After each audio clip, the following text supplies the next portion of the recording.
Bismillah. Assalamualaikum warahmatullahi wabarakatuh. Innal hamdalillah nahmaduhu wa nasta'inuhu wa nastaghfiruh wa na'udzu billahi min shururi anfusina wa sayyiati a'malina. May yahdihillahu fala mudhillalah wa may yudlil fala hadiyalah.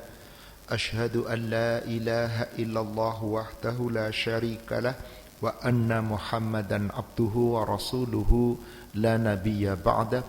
Allahumma salli wa sallim wa barik ala Muhammadin wa ala alihi wa ashabihi ajma'in wa man tabi'ahum bi ihsan ila yaumiddin, amma ba'd. Ya ayyuhalladzina amanu taqullaha haqqa tuqatih wa la tamutunna illa wa antum muslimun. Ya ayyuhalladzina amanu taqullaha wa qulu qawlan sadida yuslih lakum a'malakum wa yaghfir lakum dhunubakum wa may yuti'illaha wa rasulahu faqad faza fawzan 'azima.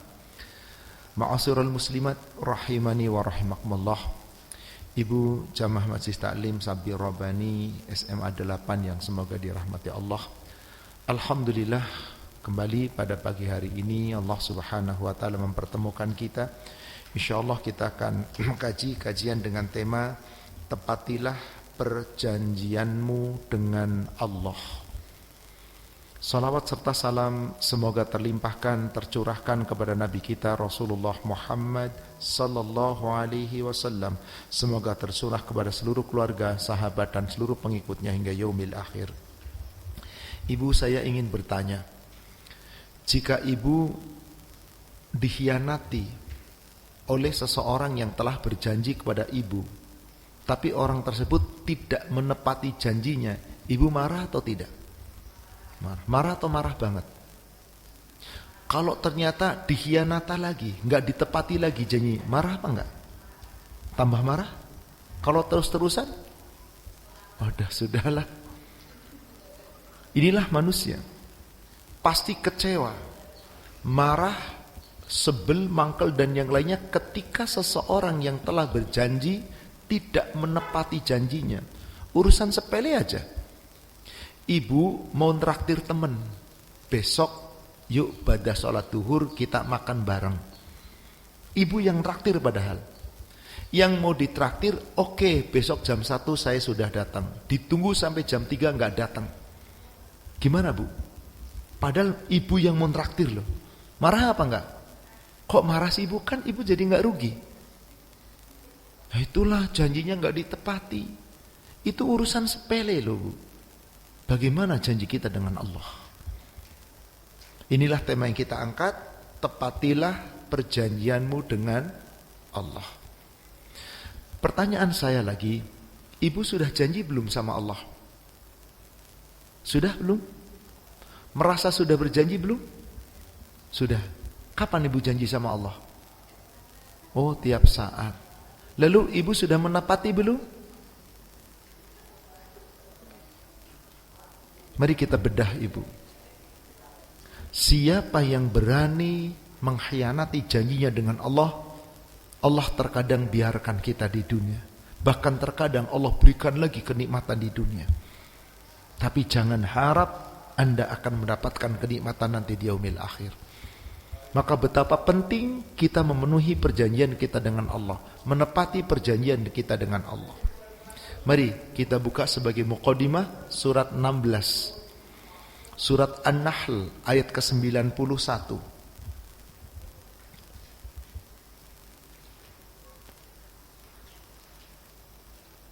Surat 16, surat An-Nahl ayat ke-91. A'udzu billahi minasyaitonir rajim.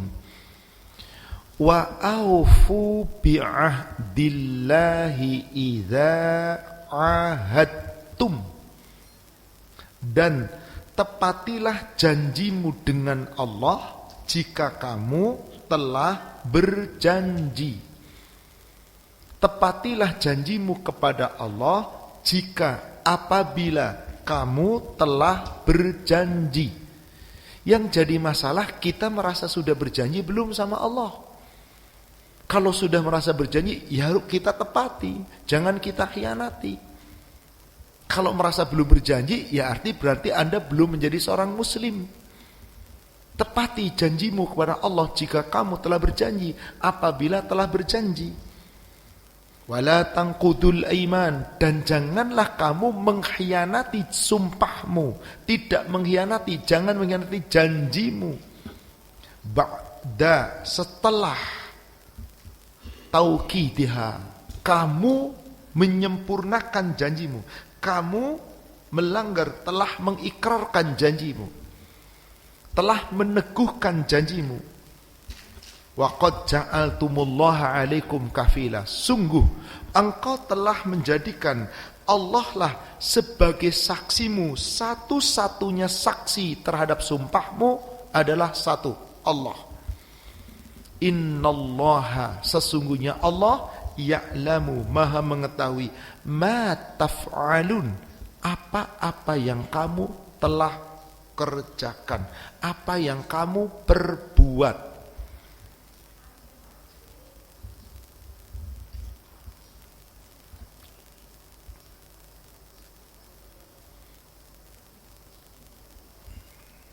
Baik, mari kita lanjutkan.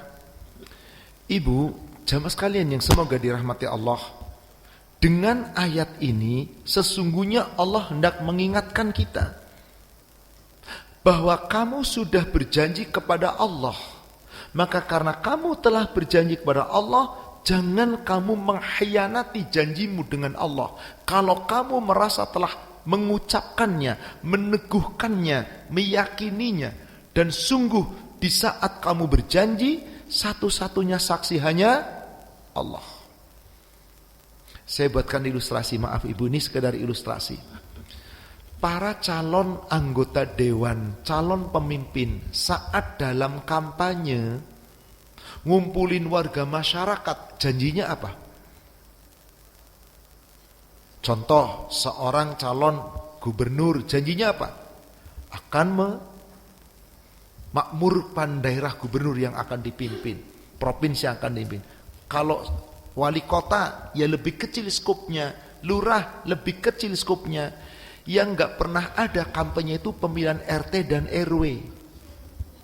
Rata-rata bahkan gak mau. Benar gak bu? Gak mau.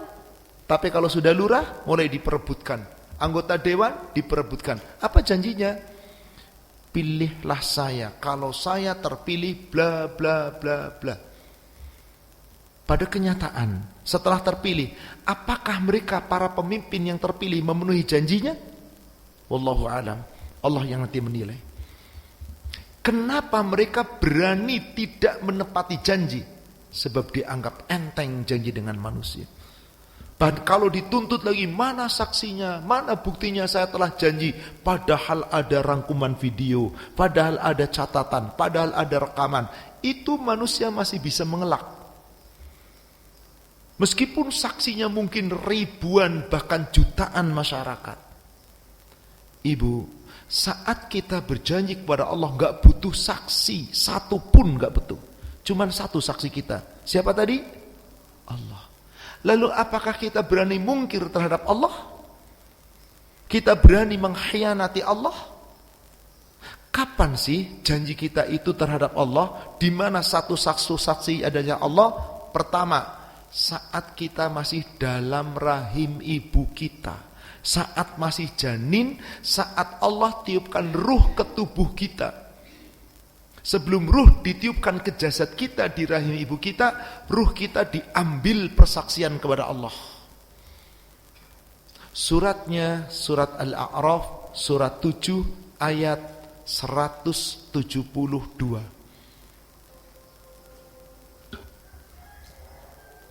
Allah Subhanahu wa taala berfirman, "Wa idz akhadha rabbuka min bani Adam min zuhurihim dzurriyyatahum."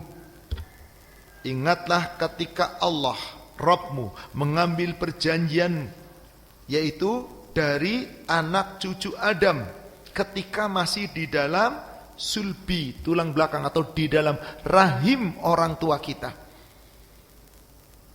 dzurriyyatahum, anak cucunya Adam, yaitu kita, telah diambil janji oleh Allah. Wa ashhadahum ala anfusihim, dan mereka telah berjanji terhadap diri mereka sendiri. Mereka berjanji atas diri mereka kepada Allah langsung. Apa pertanyaan Allah kepada ruh kita saat kita mau ditiupkan ruhnya ke dalam jasad kita saat masih di janin? Alastu bi rabbikum, bukankah engkau, apakah engkau mengakui bahwa aku ini Rabbmu? Apa jawaban kita, Ibu?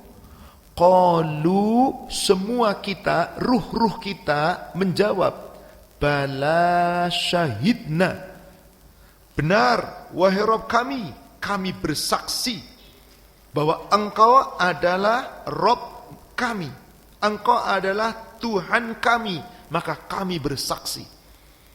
Mengapa Allah sampaikan ayat ini di ujung ayatnya? Antakunu yaumal qiyamah, agar nanti tidak ada yang berkata pada hari kiamat, inna kunna an hadza ghafilin, sesungguhnya kami terhadap persaksian ini kami lengah, kami lupa, kami lalai. Ibu ingat gak bahwa di dalam rahim ibu sudah janji sama Allah? Ingat apa enggak? Nggak ada yang ingat, karena yang berjanji bukan mulut kita. Siapa? Ruh. Saat ruh ditiup, ruh kita sudah janji sama Allah. Siapapun kita, anak siapapun kita, apapun jenis kelaminnya, termasuk meskipun anaknya orang-orang non-muslim, tiap-tiap janin ruhnya sudah bersaksi kepada Allah bahwa nanti setelah lahir ke dunia akan taat kepada. Bisa kita mungkir, Bu? Ini ayatnya. Makanya tadi ujung ayatnya apa? Supaya nanti pada hari kiamat tidak ada yang berkata, emang saya pernah janji, kayaknya gak pernah deh. Betul, mulutmu gak pernah janji, tapi ini loh janinmu, ini loh ruhmu ketika dalam rahim. Oleh karena itu, supaya manusia tidak bisa menghindar, tidak bisa lagi lari dari perjanjian dengan Allah. Perjanjian itu, Ibu, maaf ini istilah saya, perjanjian alam ruh itu oleh Allah dibekukan sementara, tidak berlaku sementara, sejak kita keluar ke dunia sampai sebelum baligh. Maka sebelum baligh kita bebas, Bu. Ibu belum baligh sudah disuruh ibadah belum? Belum. Disuruh sholat? Belum. Suruh puasa? Belum. Tapi saya sudah dilatih sholat oleh orang tua saya, latihan, belum kewajiban. Saya sudah disuruh puasa, latihan, belum kewajiban. Saya sudah dilatih ini, disuruh ngaji, dilatih supaya nanti kalau sudah baligh dia mampu melaksanakan perintah Allah dengan sebaik-baiknya. Maka ketika kita ini telah baligh, kewajiban mutlak dibebankan. Oleh karena itu, saat kita baligh, kita berjanji lagi kepada Allah. Sesungguhnya sejak kecil kita dilatih untuk berjanji lagi dengan Allah. Ibu, dulu ketika kita masih kecil sekolah di bangku SD, sekarang saya nggak lihat lagi, Bu, tapi mungkin di sekolah Islam masih ada. Sebelum masuk sekolah itu disuruh baris di depan kelas, suruh mengucapkan apa? Iqrar. Apa ikrarnya? Raditu billahi rabba wa bil islami dina wa bim muhammadin sallallahu alaihi wasallam nabiyya. Betul, Ibu? Apa makna ikrar itu? Aku ridho Allah sebagai Rabbku, berarti saya akan taat kepada Allah. Aku ridho Islam sebagai agamaku, aku akan taat menjalankan Islam.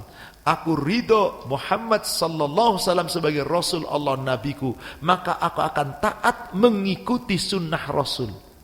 Itu salah satu bentuk perjanjian kita dengan Allah. Maka salah satu bentuk perjanjian itu diucapkan dengan lisan, dan ada ucapan lisan yang isinya perjanjian dengan Allah yang disebut syahadat. Apa ucapan syahadat Ibu?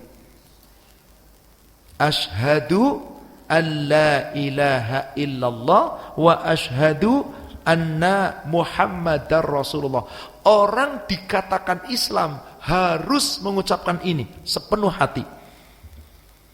Kalau belum mengucapkan ini, Anda belum Islam. Berarti Anda tidak pernah mengadakan lagi perjanjian dengan Allah. Pertanyaan saya, Ibu sudah janji lagi dengan Allah belum? Dengan ucapan tadi? Saat Ibu mengucapkan tadi, saksinya siapa? Allah. Orang lain gak usah dengar. Kapan Ibu berjanji mengucapkan itu? Bukan cuma sholat. Ibu wudu. Setelah wudu apa bacaannya? Asyhadu an la ilaha illallah wahdahu la syarikalah wa asyhadu anna Muhammadan. Yang dengar ucapan Ibu siapa? Saksinya Allah. Satu, tiap wudu Anda pasti baca ini. Maka apa jaminannya orang yang wudunya sempurna, dijaga wudu dengan cara yang baik, kemudian mengucapkan kalimat ini? Ibu lihat di kitab Bulughul Maram, nomor hadis 62.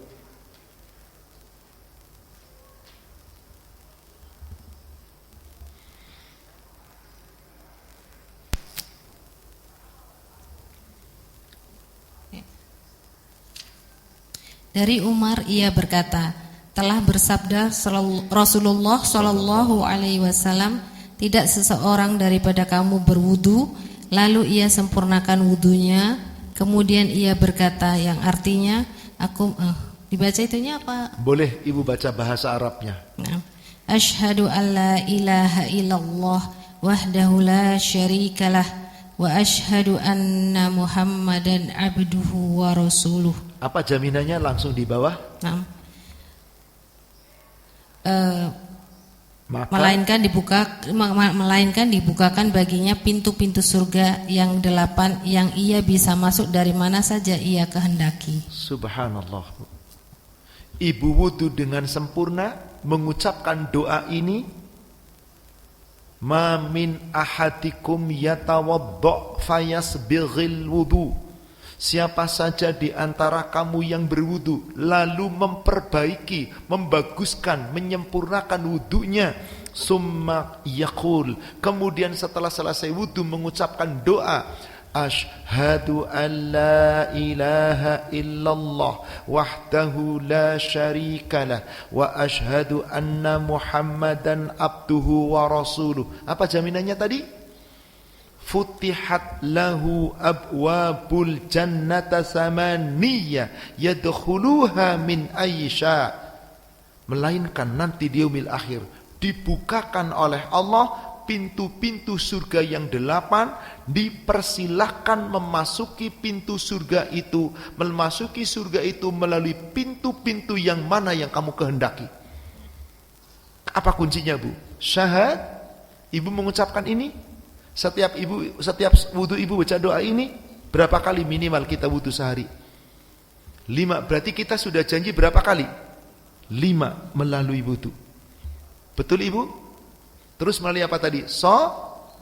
Coba.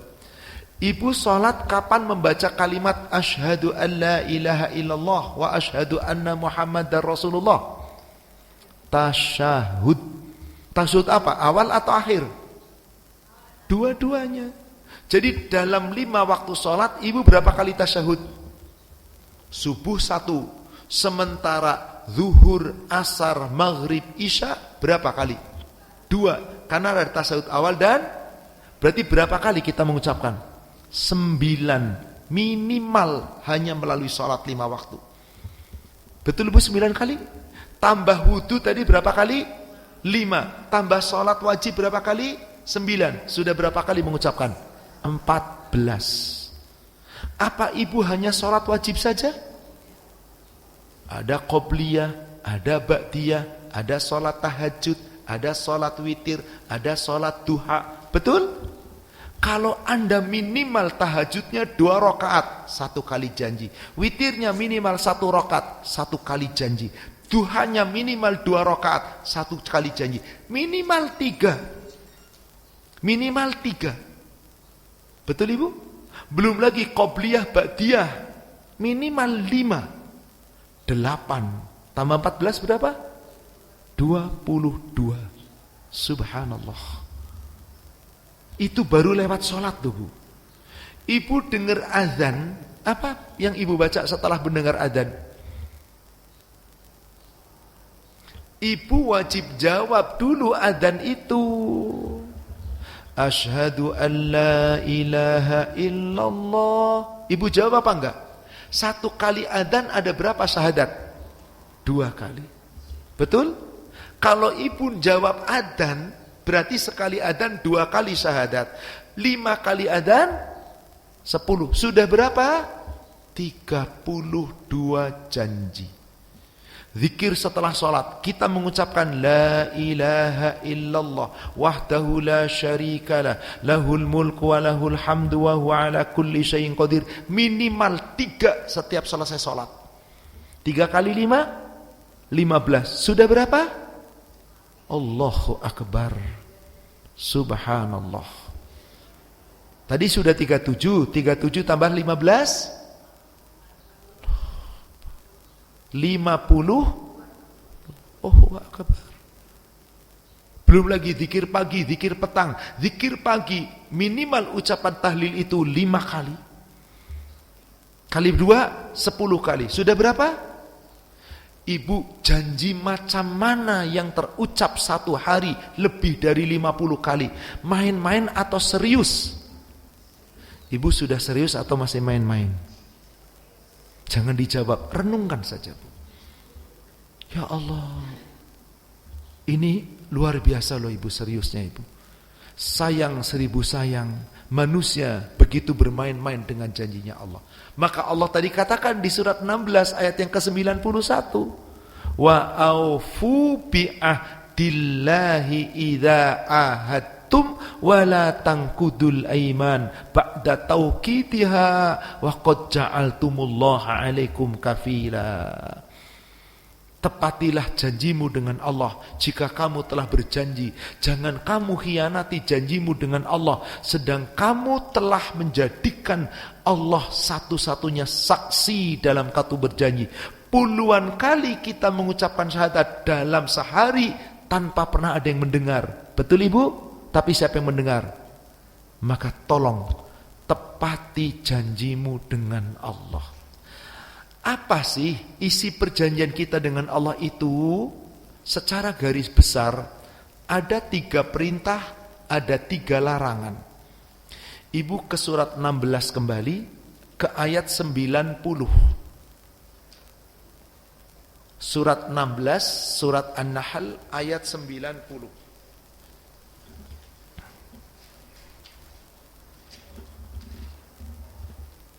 Innallaha ya'muru bil adl wal ihsan wa ita'i dzil qurba wa yanha 'anil fahsya'i wal munkari wal baghi ya'idzukum la'allakum tadzakkarun. Apa Bu 3 perintah itu Bu? Sesungguhnya Allah telah memerintahkan untuk kamu berlaku adil. Apalagi? Dan ihsan, berbuat kebaikan. Dan wa ita idzil qurba, memberi, berbagi kepada kerabat-kerabat dekat. 3 perintah kebaikan, 3 larangan keburukan. Apa larangannya? Yanha 'anil fahsya, Allah melarang kamu berbuat keji. Wal munkar, berbuat mungkar. Wal baghi, dan melarang kamu berbuat bermusuh-musuhan. Ya'idzukum, Allah memberikan pengajaran ini kepada kamu, la'allakum tadzakkarun, supaya kamu mau mengambil pelajaran, menjadikan ini sebagai pelajaran. Kamu ingat ini pelajaran dari Allah. 3 perintah, 3 larangan. Mari kita uraikan 3 perintah. Ibu, tadi perintahnya apa Bu? Ya'muru bil adl. Perintah pertama disuruh berlaku adil. Perintah kedua disuruh berbuat baik. Perintah ketiga disuruh berbagi kepada kerabat dekat. Jangan pelit kalau kita dititipi kekayaan oleh Allah. Jangan hanya untuk diri kita, tapi mari berbagi dengan sesama. Baik, adil. Apa yang dimaksud adil, Bu? Sering kan kita mendengar kata adil? Apa yang dimaksud adil? Monggo, apa itu adil? Ya? Apa Bu? Tidak berat sebelah. Oh, itu cuma dalam putusan. Bagi rata, itu cuma dalam sesuatu keputusan, pembagian. Apakah adil hanya dalam itu? Tidak. Seimbang. Seimbang ya dalam hal mungkin pemberian, dalam hal sesuatu. Ibu tadi apa? Memberikan haknya sesuai dengan haknya. Baik. Coba saya akan buatkan ilustrasi. Ibu punya suami, ibu punya anak. Dalam ibu membakti sama suami, melayani suami, harus adil apa enggak?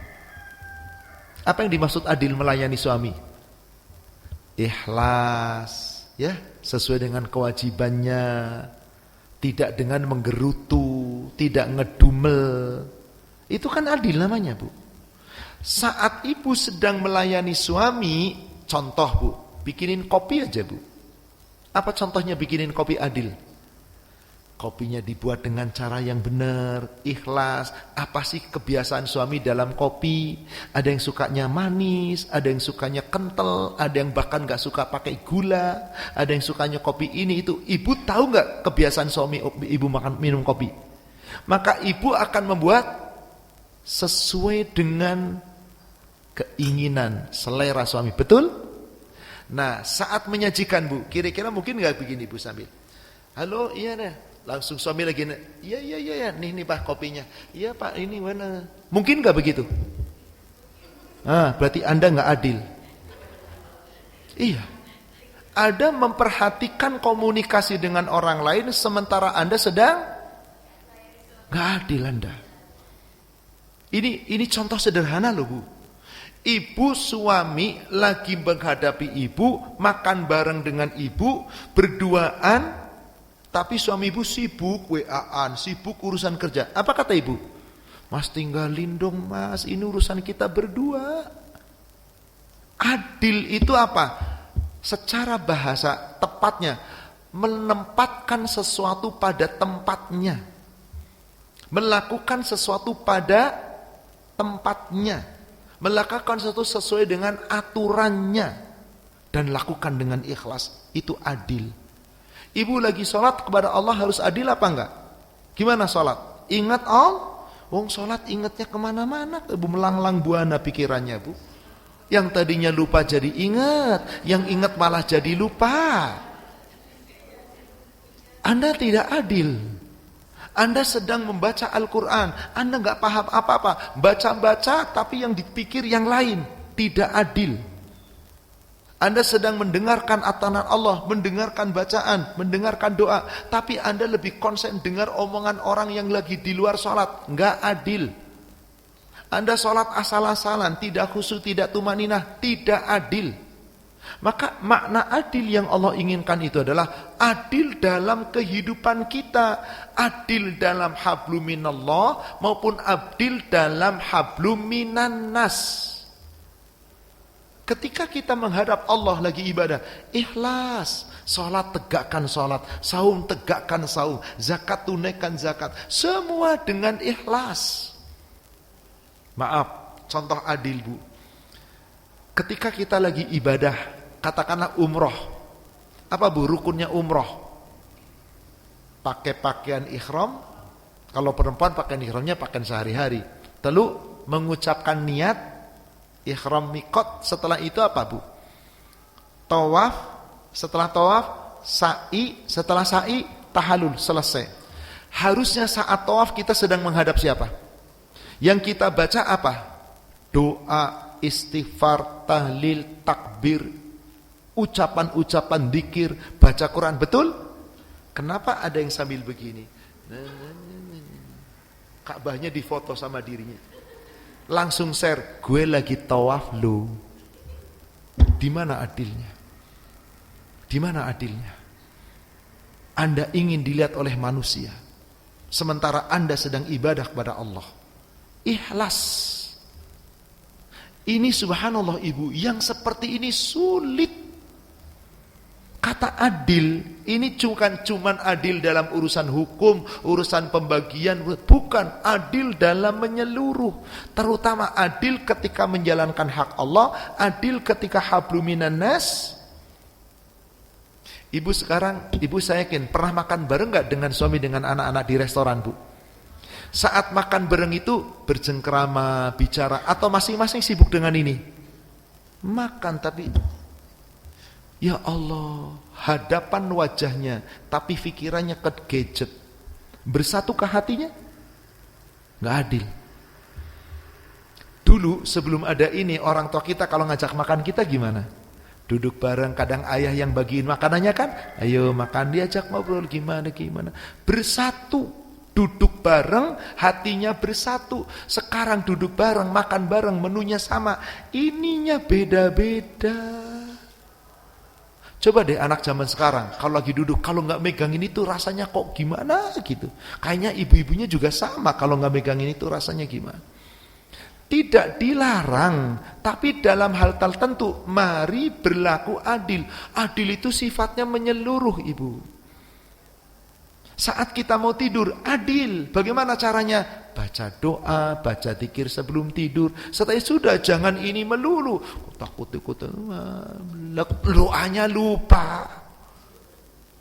Tidur iya, bahkan kadang-kadang blak jatuh di sini udah.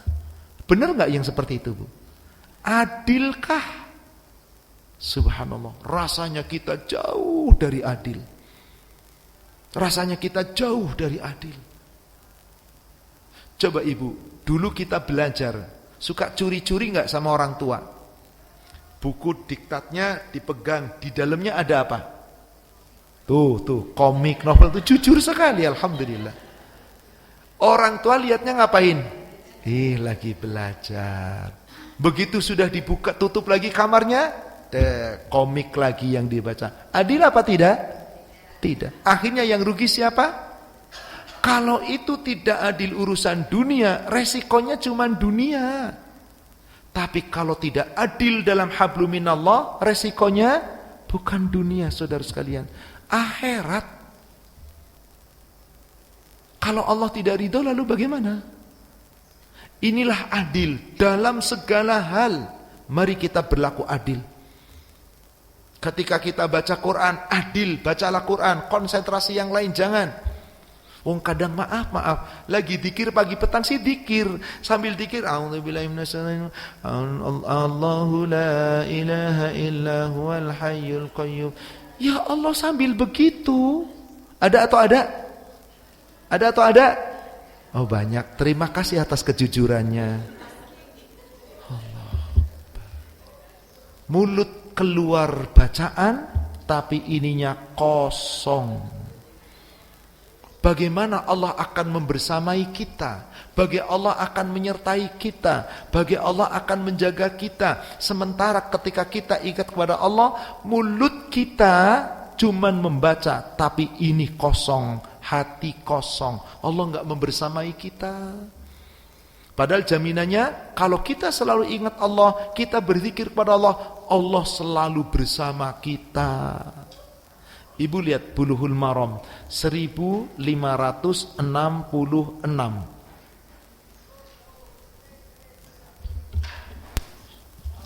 Dari Abi Hurairah ia berkata, telah bersabda Rasulullah Shallallahu Alaihi Wasallam, Allah Taala berfirman, aku beserta hambaku selama ia sebutku dan bergerak dua bibirnya menyebutku. Bahasa Arabnya begini, Bu. Abu Hurairah mengatakan, Allah Ta'ala berfirman, Ana ma'a abdi ma dzakaroni wa taharrakat bi syafata. Aku akan senantiasa bersama hambaku. Aku akan selalu melindungi, menaungi hambaku selama hambaku berzikir mengingatku dan kedua bibirnya bergerak menyebutku. Jadi bibirnya bergerak mengingat Allah, hatinya tunduk kepada Allah. Disitulah Allah bersama kita. Tapi kalau zikirnya cuma di lisan, pikiran kemana, hati kemana, Allah tidak akan bersamai kita. Sebab apa? Saat kita zikir kepada Allah tidak adil. Jadi makna adil itu Ibu menyeluruh. Setiap apa yang kita lakukan, tempatkan pada tempatnya, dudukkan proporsional, jangan menyimpang. Anda lagi sholat, sholatlah dengan adil. Anda lagi tidur, tidurlah dengan adil. Anda sedang berkecengkerama dengan keluarga, dengan suami, dengan anak, cengkeramalah dengan adil. Anda sedang makan, makanlah dengan adil. Sesuai aturan-aturan, itulah adil. Ini yang Allah inginkan.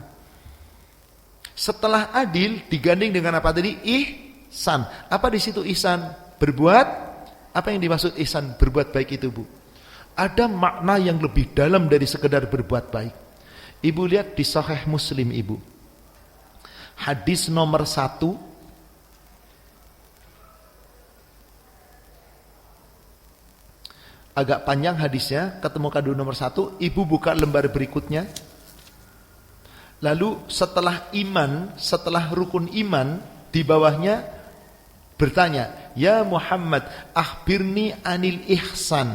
Wahai Muhammad, tolong kabarkan, jelaskan, terangkan kepadaku tentang ihsan. Apa itu ihsan? Ibu baca dari sana. Ya Muhammad, terangkanlah kepadaku tentang Islam. Islam apa iman? Ihsan. Oh, ihsan. Islam, terus iman, kemudian baru ihsan. Terangkanlah kepadaku tentang ihsan. Jawab Nabi SAW, ihsan ialah menyembah Allah seolah-olah engkau melihatnya, sekalipun engkau tidak melihatnya. Sesungguhnya Dia melihatmu. Katanya pula, Cukup Ibu. Apa makna ihsan di situ, Bu?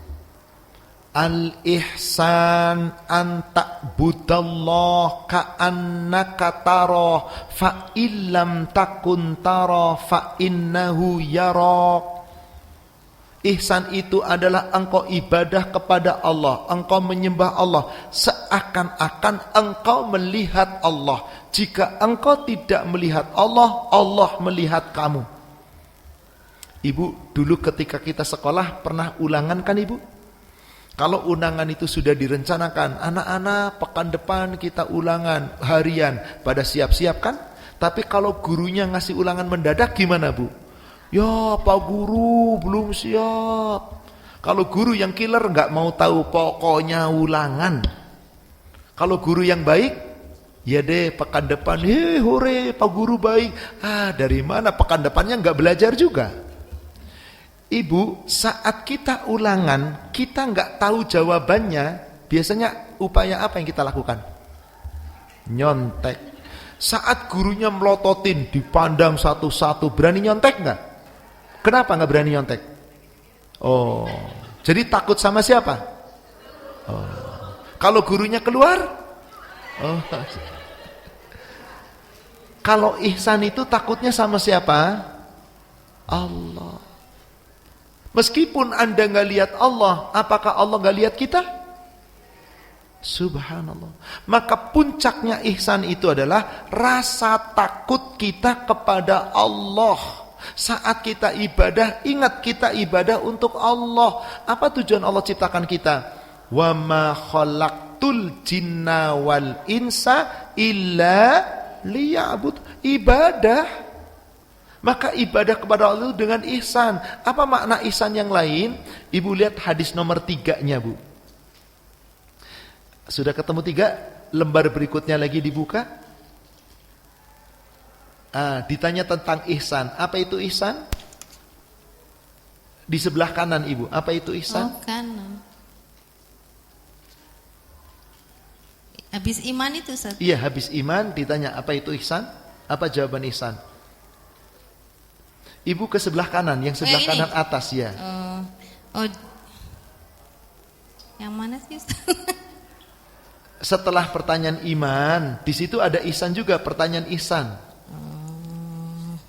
Enggak, hadis nomor 3-nya sudah ketemu. Sudah Ustaz. Ibu lembar berikutnya sudah dicari, Sudah. ketemu.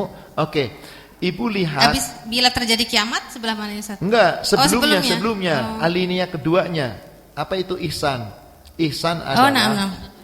Apakah yang dikatakan ihsan? Jawab Rasulullah sallallahu alaihi wasallam, hendaklah engkau takut kepada Allah seolah-olah engkau melihatnya, sekalipun engkau tidak melihatnya, sesungguhnya Dia melihatmu. Baik, cukup. Ihsan itu apa, Bu? Meskipun kamu tidak lagi ibadah sholat, lagi ibadah dalam keadaan apapun takut kepada, Bu, orang dagang harus ihsan enggak? Caranya ihsan bagaimana ketika dagang? Jangan curang, jangan dusta, jangan ngurangi timbangan, jangan berlaku tidak adil. Ihsan, karena makna ihsan itu takut. Al-ihsan antahsyallah ka'annaka tara fa illam takun tara fa innahu yara. Ihsan itu adalah engkau hendaklah takut kepada Allah seakan-akan kamu lihat Allah. Kalau kamu tidak lihat Allah, Allah lihat kamu. Bu, tolong jawab dengan jujur pertanyaan saya. Ibu lagi berlima, tiba-tiba yang 4 orang memisahkan diri sedikit, lalu lagi ghibah, lagi ngerumpi, lagi ngomongin orang.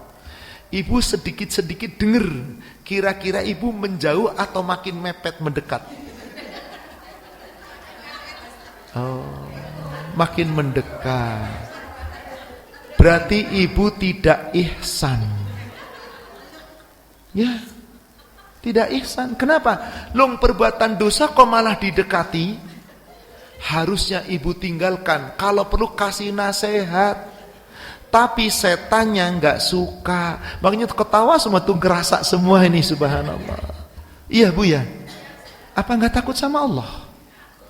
Nah, kenapa ngomongnya jangan sampai ada yang tahu ya, kita cuman berlima loh. Lah lalu dikemanakan Allah? Ihsan itu takut kepada Allah. Ini perjanjian kita dengan Allah. Ibu, siapa yang suka ngomong begitu, ngomongin rahasia, meskipun berdua, bertiga, berempat, berlima, tolong sadari Allah selalu lihat kita.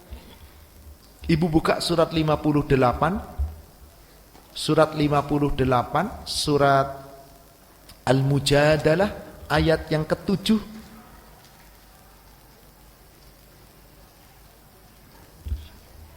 Surat 58, Mujadalah, ayat yang ke-7. Alam taro, tidakkah kamu memperhatikan? Annallaha, sesungguhnya Allah, ya'lamu, maha mengetahui, ma fis samawati wa ma fil ard, semua yang ada di langit dan semua yang ada di bumi.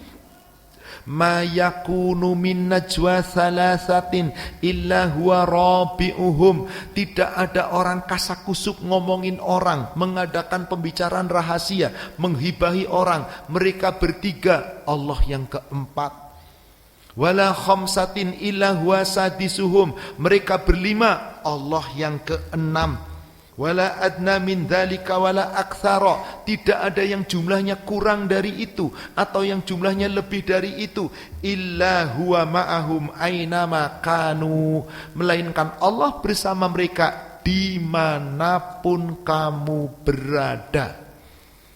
Jadi Bu, masih berani ghibah? Monggo, Allah tahu. Itulah pentingnya ihsan, rasa takut kepada Allah. Sebab kita selalu diawasi Allah. Kalau toh kita nggak lihat Allah, Allah lihat kita. Boleh jadi orang-orang yang membicarakan rahasia, menjelekkan orang, ingin menghancurkan orang, menjatuhkan orang, dan seterusnya, aman di dunia. Apakah aman nanti di sisi Allah? Di ujung ayatnya apa, Ibu? Summa yunabbi'uhum bima amilu yaumal qiyamah. Kemudian nanti seluruh apa yang kamu perbuat di dunia, meskipun kamu berbuat tidak ada orang yang melihat, tapi Allah akan beritakan nanti pada hari kiamat tentang apa yang kamu kerjakan. Innallaha bikulli syai'in alim. Sesungguhnya Allah Maha Kuasa, Maha Mengetahui atas segala sesuatu. Ya, ngaji jadi tahu deh, mendingan nggak ngaji, nggak tahu enak. Nggak bisa ibu, justru dengan ngaji kita tahu, kita lebih hati-hati. Kalau kita nggak pernah ngaji, nggak pernah tahu, bablas. Akhirnya kita tidak mampu menegakkan ihsan. Padahal ini janji kita kepada Allah. Salah satunya tadi, setelah berbuat kebaikan, ihsan. Ma'ruf, ihsan digandeng. Sebab orang berbuat ma'ruf kalau tidak dengan rasa takut, dia berbuat baik hanya di hadapan manusia. Gak ada manusia, gak ada orang kan, gak ada orang kan, tenang, gak ada orang. Maka maaf ibu, di negara kita para koruptor itu yang ditakuti siapa bu? Allah atau KPK? Takut banget sama KPK, tapi anehnya gak takut sama Allah. Ini saya cuman pertanyaan iseng ya bu ya, tolong dijawab. Menurut ibu, di negara kita yang disebut koruptor, yang dimaksud koruptor, pemahaman koruptor itu siapa koruptor? Siapa koruptor? Orang-orang yang korupsi? Bukan. Bukan. Orang-orang korupsi apakah semuanya disebut koruptor? Enggak. Nah, yang korupsi, yang ketangkep baru disebut koruptor. Beneran ibu. Yang gak pernah ketangkap mana pernah disebut koruptor. Nah, karena gak ketahuan. Tapi apakah Allah tidak tahu? Maka tadi ini pertanyaan iseng dari saya ibu.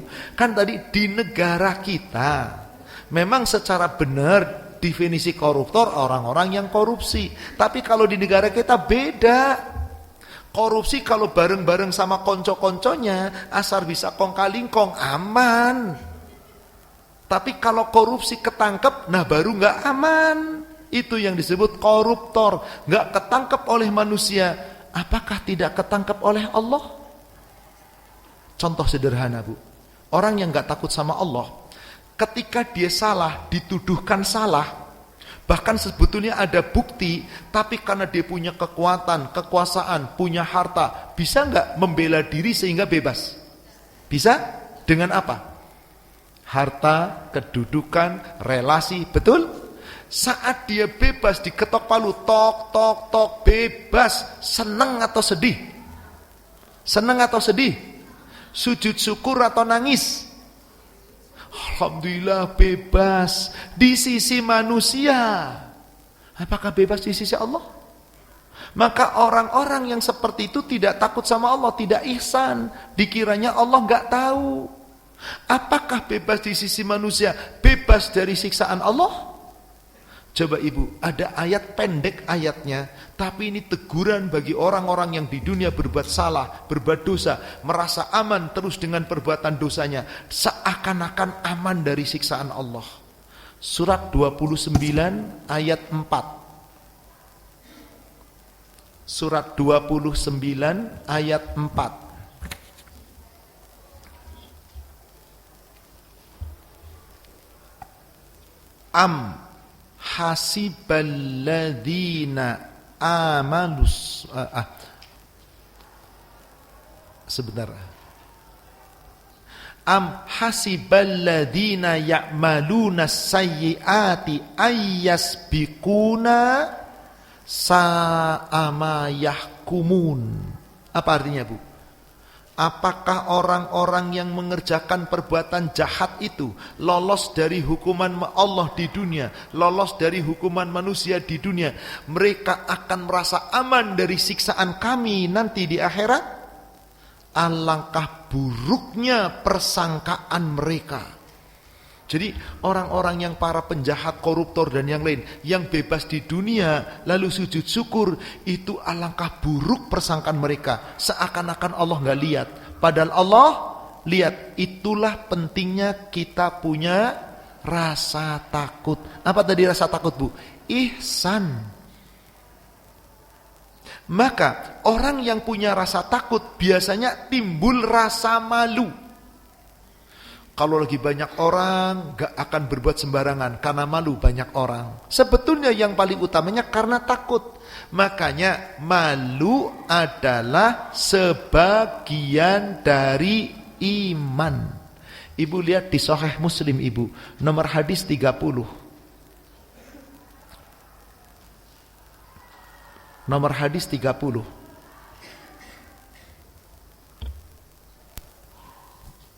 Dari Abu Hurairah radhiyallahu an, katanya Rasulullah sallallahu alaihi wasallam bersabda, iman mempunyai lebih dari 70 atau 60 cabang. Cabang yang utama mengucapkan la ilaha illallah, dan yang paling rendah menyingkirkan bahaya dari jalan. Dan malu adalah salah satu cabang dari iman. Malu salah satu cabang dari malu pada siapa, Bu? Malu paling tinggi malu kepada Allah. Kalau orang sudah malu kepada Allah, berarti dia sempurna imannya, pasti timbul rasa takut. Kalau dia tidak punya rasa takut, berarti imannya tidak sempurna, rasa malunya pun hilang. Maka kalau orang sudah tidak punya rasa malu, boleh nggak berbuat seenaknya? Boleh nggak, Bu? Coba buka Ibu Bulughul Maram, nomor hadis 1552. 1552. Dari Ibnu Umar ia berkata, telah bersabda Rasulullah sallallahu alaihi wasallam, malu itu sebagian daripada iman. Teruskan berikutnya 53-nya. Dari Ibnu Mas'ud ia berkata, telah bersabda Rasulullah sallallahu alaihi wasallam, sesungguhnya sebagian daripada yang didapati oleh manusia dari perkataan nabi-nabi yang dahulu ialah, apabila engkau tidak malu, kerjakan apa yang engkau kehendaki. Oh, boleh, Bu? Jadi ada orang gak punya malu nih, gak mau sholat, gak mau ngaji, gak mau ibadah, maunya ngawur, maunya maksiat, maunya dugem, maunya senang-senang. Boleh apa enggak? Boleh apa enggak? Boleh kalau gak punya rasa malu.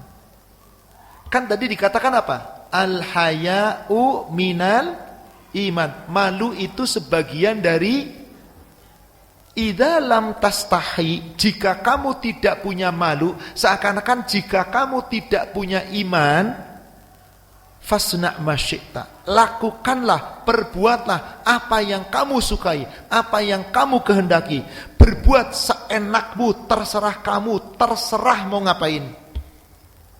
Demikian hadisnya, sahih riwayat Imam Bukhari. Ibu, pertanyaan saya, ini kalimat perintah atau larangan? Jika kamu tidak punya malu, tidak ada rasa malu, berarti tidak punya iman. Lakukanlah, berbuatlah sekehendakmu. Kalimat perintah atau larangan? Ya? Apa, Bu, tadi Ibu ngomong apa? Ambigu. Sindiran. Apa gaya bahasa sindiran dalam bahasa Indonesia? Sarkasme. Kalimatnya memerintah, tapi maksudnya larangan. Jadi kalau ada orang memerintah tapi tujuannya ngelarang, berarti sindiran, sarkasme. Ibu pernah enggak melarang anak tapi dengan nada perintah? Pernah enggak? Kapan?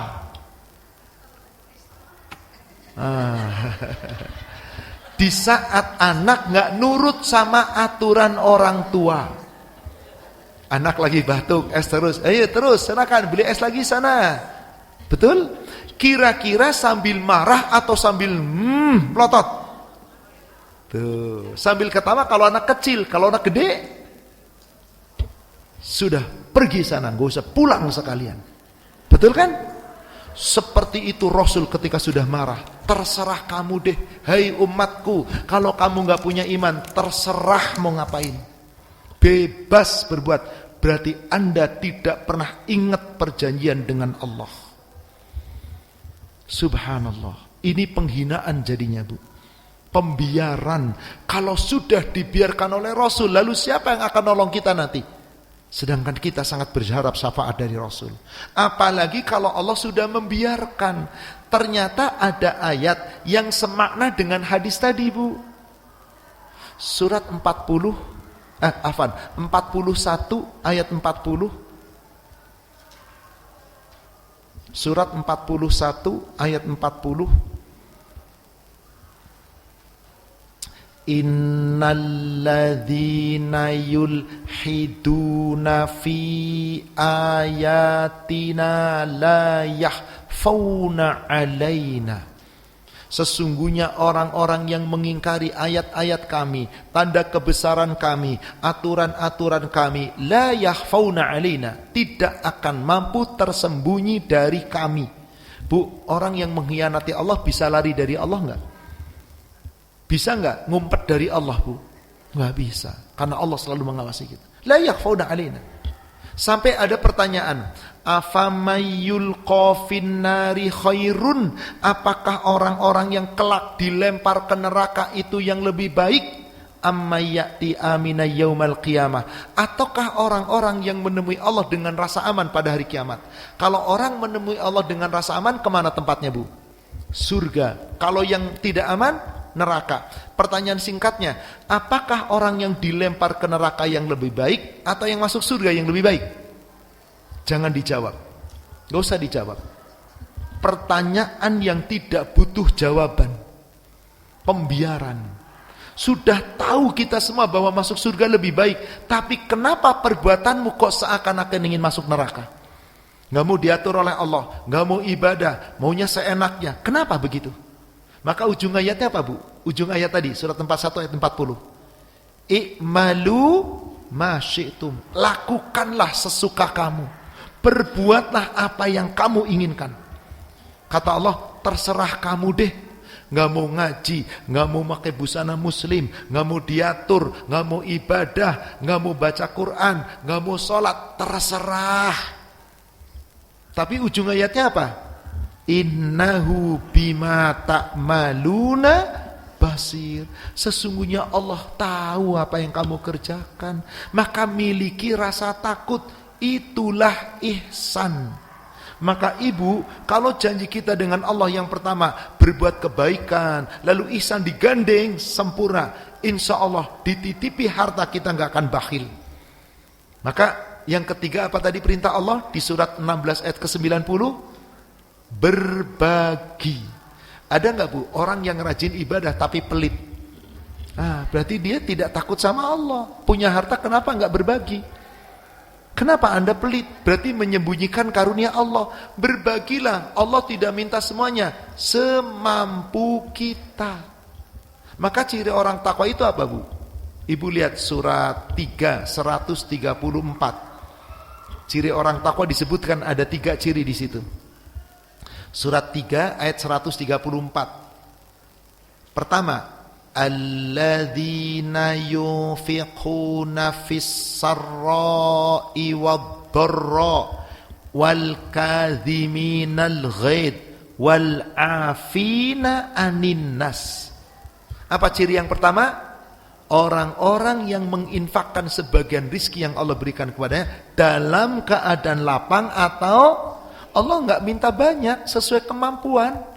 Anda lagi lapang, ya berikan sesuai kemampuan yang banyak dengan ikhlas. Anda lagi sempit, ya sudah semampu Anda berapa. Allah tidak minta dan tidak dilihat berapa nilainya. Yang penting sesuai kemampuan dan keikhlasan. Itulah yang dimaksud berbagi. Wal kadhiminal ghaid, dan mampu mengendalikan amarah. Bukan gak boleh marah, marah asal pada tempatnya, tapi dikendalikan, jangan asal marah. Itu namanya marah-marah. Wal 'afina 'anin nas, kalau kita bermusuhan dengan manusia, kita disakiti manusia, afina 'anin nas, maafkan kesalahan manusia, nanti Allah memaafkan kesalahan kita.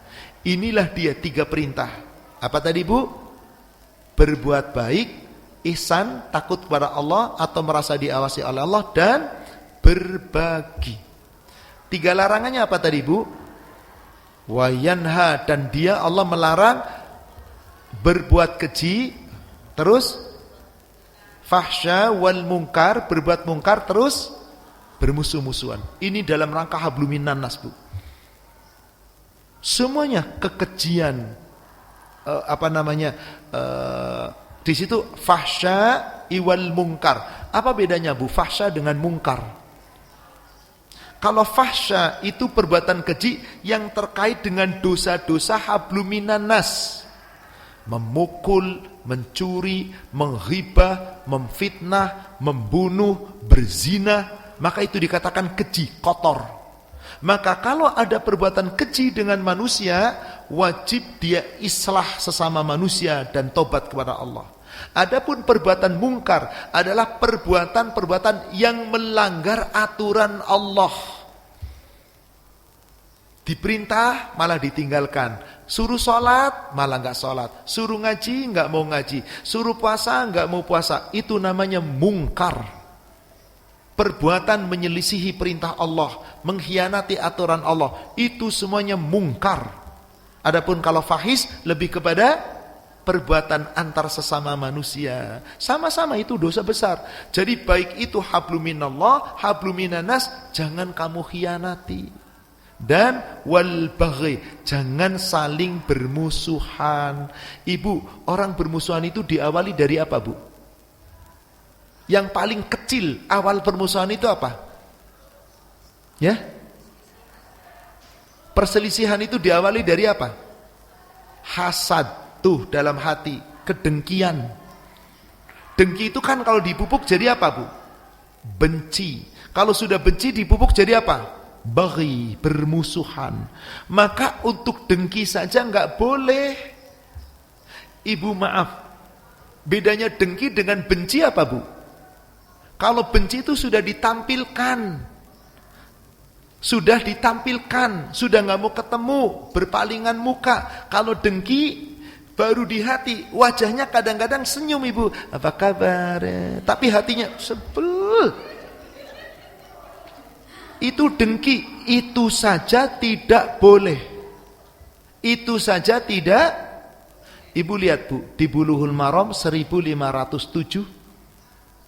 Apalagi kalau sudah benci. Benci itu sudah terucap, sudah terlihat, sudah tidak mau tegur sapa, sudah saling berpaling. Kalau dengki masih mau ketemu, tapi hatinya sesungguhnya sebel. Dari Abi Hurairah, ia berkata, telah bersabda Rasulullah Sallallahu Alaihi Wasallam, hendaklah kamu berjauh diri dari dengki, karena dengki itu memakan kebajikan-kebajikan sebagaimana api memakan kayu. Orang kalau sudah dengki, Bu, hasad, itu enggak suka dengan orang lain. Orang lain sukses, dia hasad. Meskipun mulutnya sesumringah, kalau dikasih hadiah mah seneng, giliran tidak, dia dengki dalam hatinya. Itu pun haram, dosa. Meskipun belum sampai kepada dosa besar, tapi kalau kedengkian itu terus tertanam, lama-lama numpuk, maka dengki itu diibaratkan seperti apa itu, Bu? Alaikum bil hasad wa iyyakum wal hasad. Hendaklah kalian semua berjauh diri dari rasa dengki. Fa innal hasad yakulul hasanat. Karena rasa dengkimu itu bisa memakan kebaikan-kebaikan. Kama yakulun narul hatab. Seperti api memakan kayu bakar. Ibu kumpulkan kayu bakar satu batang sepanjang 2 meter, segede lengan. Satu. Kumpulkan semua murid di SMA 6, ada katakanlah 2000 orang, kumpulkan kayu bakar. Jadi berapa, Bu? Setumpuk. Ambil korek api, satu aja, Bu. Nyalakan, taruh, biarin di situ. Apa yang terjadi? Jadi jangan dianggap remeh. Yang namanya dengki dalam hati itu kayak sebuah batang korek api. Kalau itu dibiarkan, amal-amal baik kita gugur. Maka orang kalau sudah mulai dengki, nanti bersengkongkol, akhirnya benci, akhirnya bermusuhan, berpaling-palingan. Ternyata larangan ini berlaku untuk semuanya kita. Jangan berbuat keji, jangan berbuat mungkar, jangan saling bermusuhan. Keji, mungkar, musuhan itu diawali dari yang paling kecil, dengki. Karena dengki adanya di hati. Maka jangan pernah kita berbuat demikian. Kalau sampai nanti berbuat demikian, Anda telah bermusuhan dengan sesama umat Islam. Padahal kita sesama umat Islam adalah bersaudara. Demikian, Ibu, ringkasan tentang perjanjian dengan Allah secara garis besar. Bahwa sesungguhnya tiap kita telah mengadakan perjanjian dengan Allah. Berapa kali, Bu, tadi dalam sehari? bisa puluhan kali. Kalau kita ibadahnya baik, bisa lebih dari 50 kali. Maka janji itu mari tegakkan, mari kita jaga, mari kita tumbuhkan dan terus kita pertahankan agar kita tidak mengkhianati janji kita dengan Allah. Wallahu a'lam. Demikian, silahkan bagi jamaah yang ingin bertanya, kami beri kesempatan. Afwan Ustaz, izin bertanya mengenai perjanjian dengan Allah itu kan yang tadi bagi muslim. Ya. Ya, kalau yang non muslim bagaimana Ustaz? Ibu, katakanlah ini non muslim, orang kafir, bapaknya Nasrani, ibunya Nasrani, kakek buyutnya Nasrani juga. Lalu anak yang Nasrani itu Nasrani akibat siapa? Yang baptis siapa? Orang tua. Di saat dia sudah dewasa, punya akal apa enggak? Wajib dia menggunakan akalnya, pelajari agama yang dianut. Apakah agamanya itu benar atau salah? Coba, kebanyakan orang-orang yang masuk Islam dari kalangan orang kafir, itu yang mana, Bu? Belajar. Beda kalau yang cuma mau nikah Islam, itu mah sampai 10 tahun juga masih disebut mu'allaf, belum sholat juga. Kenapa? Cuman pengen nikah. Kebanyakan orang-orang kafir masuk Islam yang Islamnya benar, dia belajar, dia mendalami agamanya, dia belajar agamanya, mencari alasan, belajari Quran. Bukannya menjatuhkan Islam, malah dia kebanyakan masuk. Tapi kalau orang Islam masuk kafir, murtad, kebanyakan karena nikah, karena pacarnya orang kafir, karena calonnya punya kekayaan, ganteng, atau alah cuman mimpi-mimpi kosong. Saya lagi umroh, tiba-tiba ditemenin, ternyata Tuhan Yesus, omong kosong. Itu ada orang kayak gitu, Bu, yang Islamnya nggak bener. Memang sepanjang hidupnya Islamnya cuma Islam-Islaman. Gampang sekali, betul Pak? Ada beberapa orang-orang yang public figure, dengan entengnya dia mengeluar Islam, gara-gara mimpi, gara-gara ini itu, bohong, pendusta, karena dia nggak tahu ilmunya. Maka turun ayatnya 173 ayat surat Al-A'raf. Al-A'raf 173.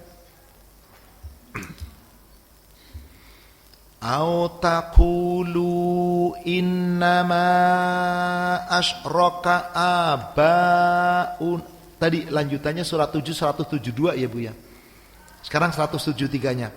Au taqulu, supaya nanti di akhirat jangan ada yang mengatakan innama asyraka abauna, sesungguhnya bapak-bapak kami, orang tua kami, nenek moyang kami telah menyekutukan Allah min qabl, dari dulu, dan wa kunna dzurriyyatan min ba'dihim, kami ini cuman anak cucu mereka.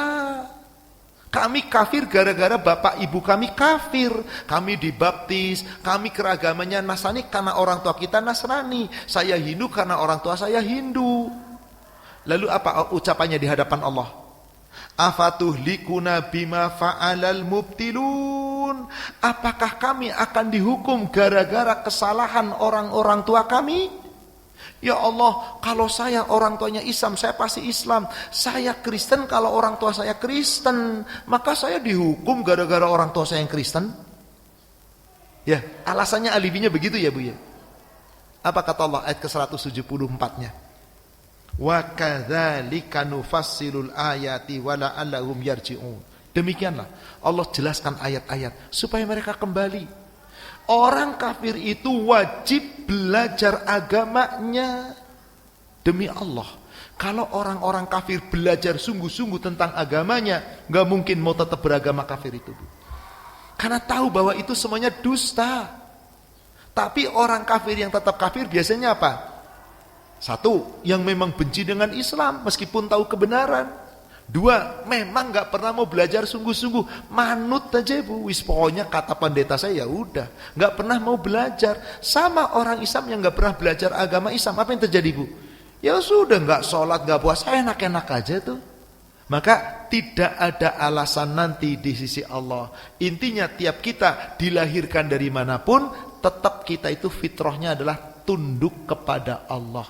Adapun orang-orang kafir kelak ditanya oleh Allah, kenapa kamu tidak mencari kebenaran dalam agamamu? Tapi marilah Bu, mereka orang kafir aja gak pernah mikirin sendiri kok Bu, kita gak usah pusing mikirin mereka lah Bu. Mendingan kita berpikir untuk diri kita masing-masing.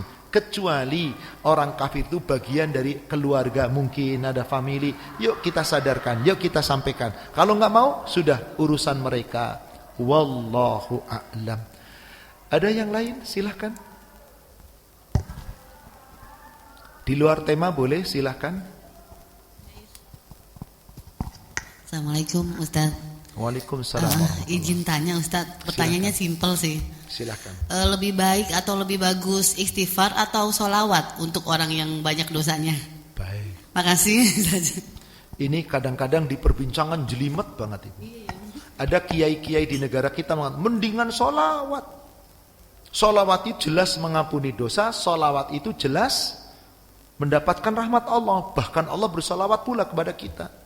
Satu lagi, mendingan istighfar. Saya ingin bertanya kepada ibu, Bu, mendingan daging atau mendingan buah? Mana? Daging atau buah? Ya dua-duanya. Tapi dalam keadaan tertentu, ibu sedang kekurangan serat. Mana yang ibu banyakin? Buah. Ibu sedang kekurangan protein. Mana ibu banyakin?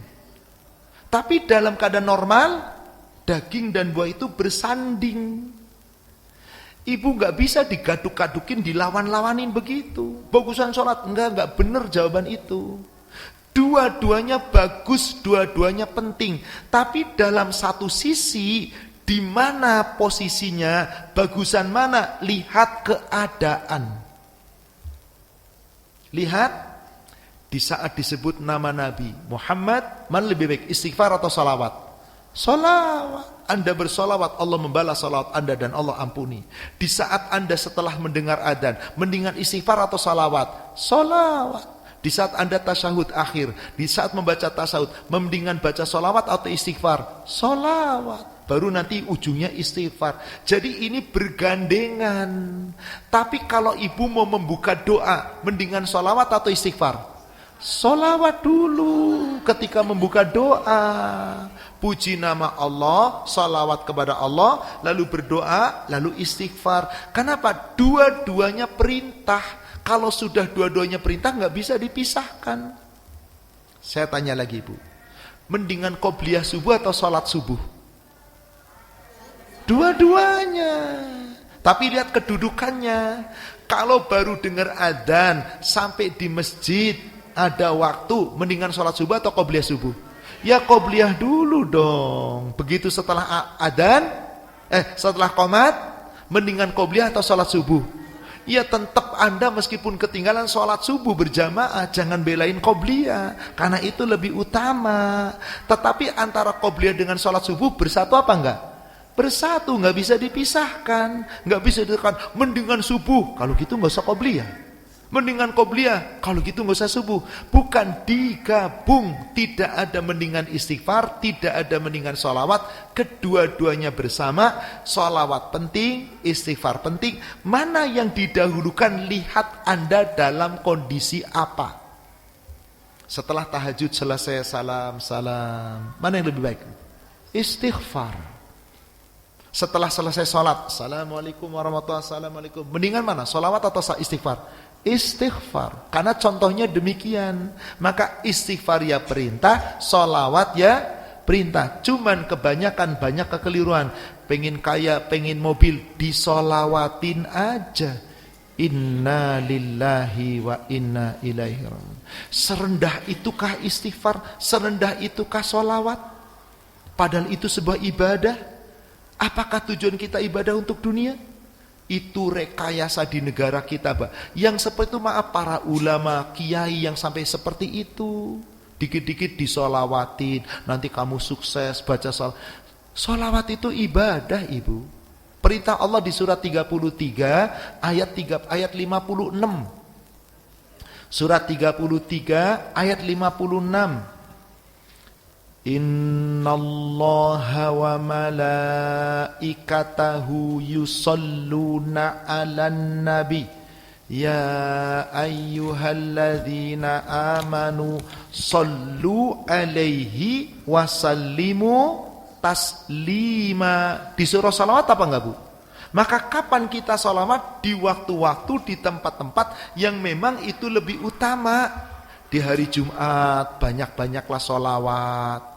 Ketika kita ada waktu lenggang, sholawat, banyak-banyak sholawat. Tapi di saat kita punya kesalahan, punya kesusahan, maka banyak-banyaklah istighfar. Sholawat perintah, istighfar juga. Coba perintah istighfar. Surat 11 ayat 3. Surat 11 ayat 3.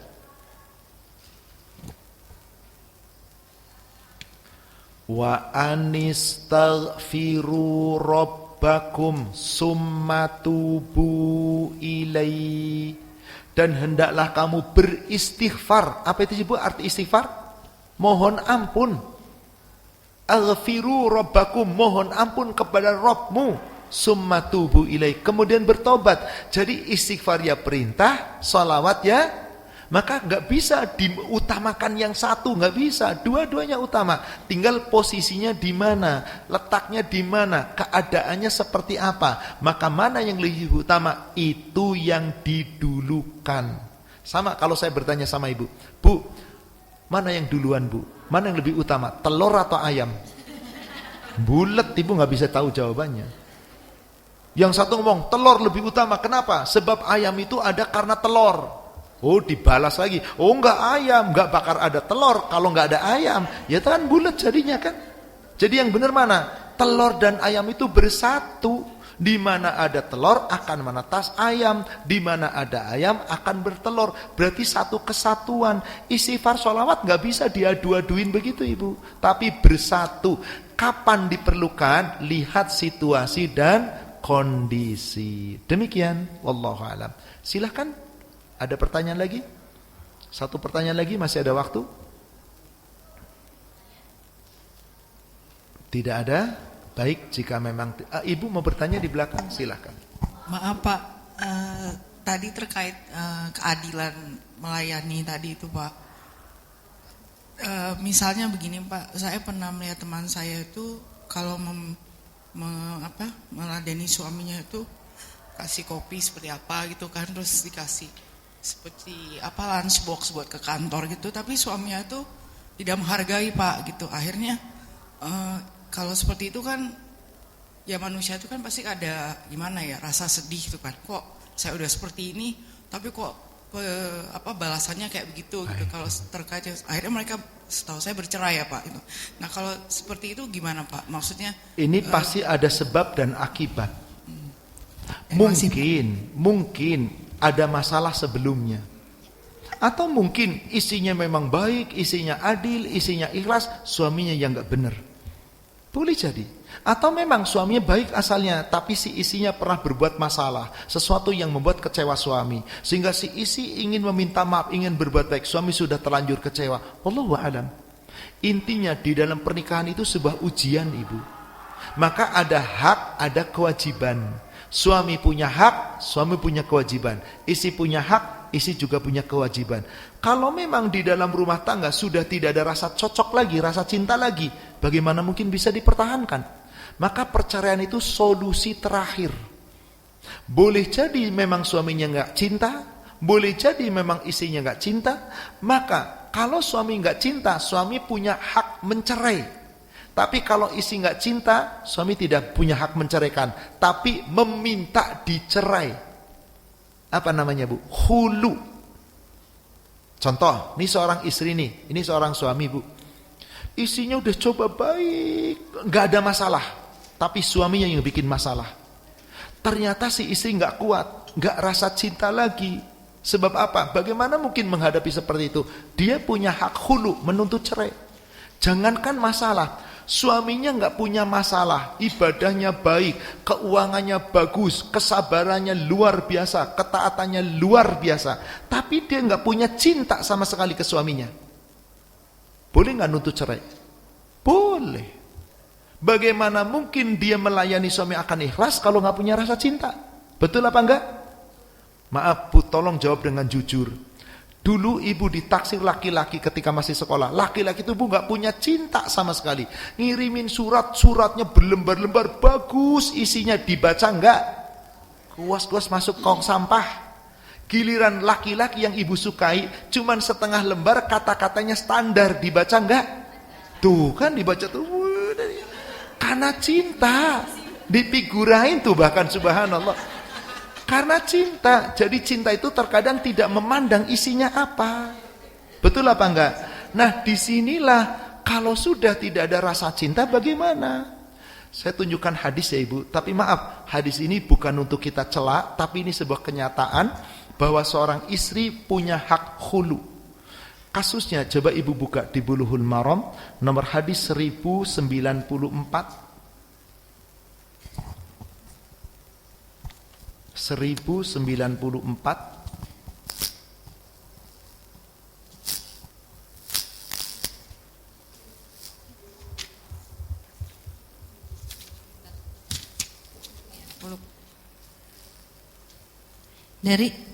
Dari Ibnu Abbas bahwasanya istri Thabit bin Qais datang kepada Nabi Shallallahu Alaihi Wasallam lalu berkata, ya Rasulullah, Thabit bin Qais itu tidak cela dia tentang akhlak dan tidak tentang agama, tetapi saya tidak suka mengerjakan pekerjaan kufur dalam Islam.